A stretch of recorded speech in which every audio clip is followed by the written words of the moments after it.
महाभारत के युद्ध में अर्जुन और कर्ण आमने सामने युद्ध कर रहे थे। जब भी कर्ण का बाण अर्जुन के रथ को लगता तो अर्जुन का रथ थोड़ा पीछे खिसक जाता था, और जब अर्जुन का बाण कर्ण के रथ पर लगता तो कर्ण का रथ थोड़ा पीछे खिसक जाता। लेकिन एक बात अलग थी। जब कर्ण का बाण अर्जुन के रथ पर लगता तब भगवान श्री कृष्ण कर्ण की वीरता और पराक्रम की प्रशंसा करते, और जब अर्जुन का बाण कर्ण के रथ पर लगता तब श्री कृष्ण उनकी प्रशंसा नहीं करते। अर्जुन ये देखकर बहुत आश्चर्यचकित हो गया। उन्होंने श्री कृष्ण से पूछा, माधव, मेरा बाण कर्ण के रथ को बहुत पीछे धकेल देता है और उसका बाण मेरे रथ को थोड़ा भी पीछे धकेल देता है, फिर भी आप उसकी प्रशंसा क्यों करते हो? तब श्री कृष्ण भगवान ने बहुत ही अच्छा उत्तर दिया और कहा, अर्जुन, तुम्हारे रथ पर मैं स्वयं बैठा हूँ और तुम्हारे रथ की ध्वजा पर महाबली हनुमान विराजमान है। मेरी शक्ति और हनुमान की जी की शक्ति के होते हुए भी यदि कर्ण का बाण तुम्हारे रथ को हिला पाना है तो सोचो कर्ण का बाण कितना शक्तिशाली होगा। इसलिए मैं उसकी प्रशंसा करता हूँ।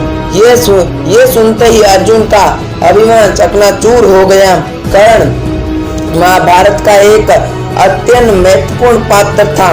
दुनिया में कर्ण से जुड़ी अगिनत कथाएं हैं। कर्ण से हमें बहुत कुछ सीखने को मिलता है और उसकी गलतियों से भी बहुत कुछ सीखने को मिलता है। आपका स्वागत है लर्निंग सीरीज में, क्योंकि अगर आप सीखेंगे नहीं तो जीतेंगे कैसे। मेरा नाम है दिनेश कुमार और शुरुआत में यही कहना चाहूंगा कि जिस कर्ण ने मित्रता के लिए इंद्र से अपने कवच और कुंडला के दान कर दिए, जिस धर्म के मार्ग पर चलते हुए अपने अभिमान को पहचाना, वह कर्ण वास्तव में महान था। कर्ण से मिलने वाली 5 सीख।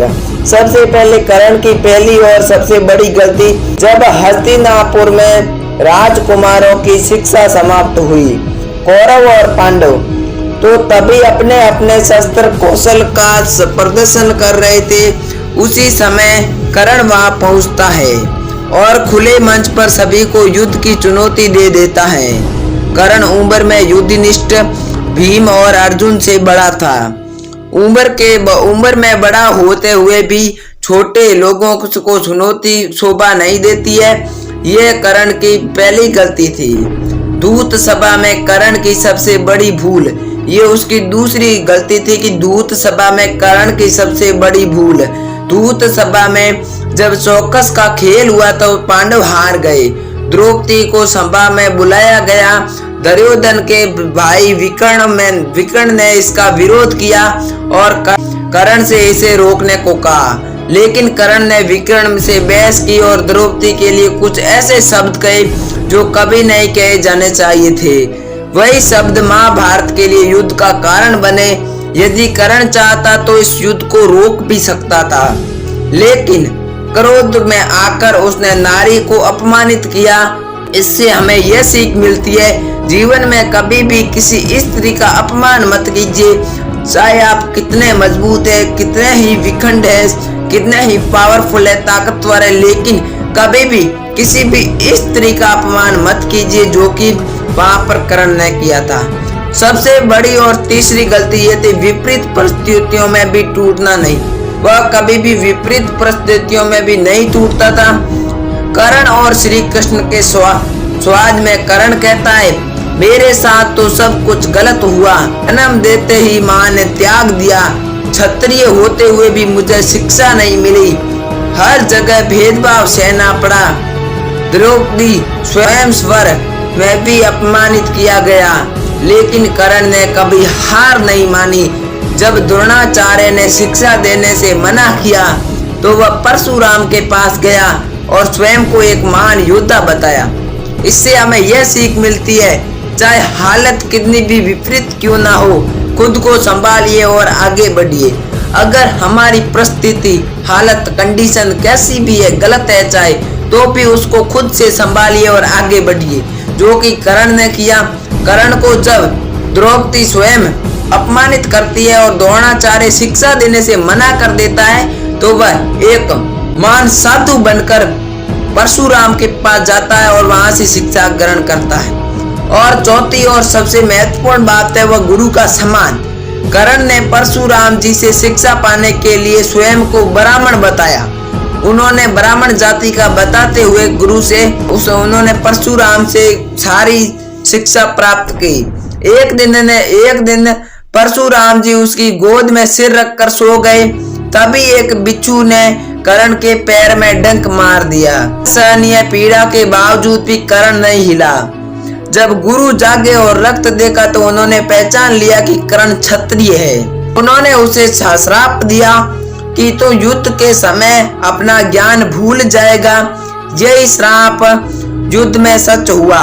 अब अर्जुन के सामने उसका रथ कीचड़ में फंस गया और वह सारे वापर मंत्र भूल जाता है, अपनी शिक्षा भूल जाता है। जिसने आपको ज्ञान दिया है और सही मार्ग पर चलना सिखाया, उसको हमेशा आप लोग उसका सम्मान कीजिए, आदर कीजिए, उनके साथ बुरा व्यवहार मत कीजिए।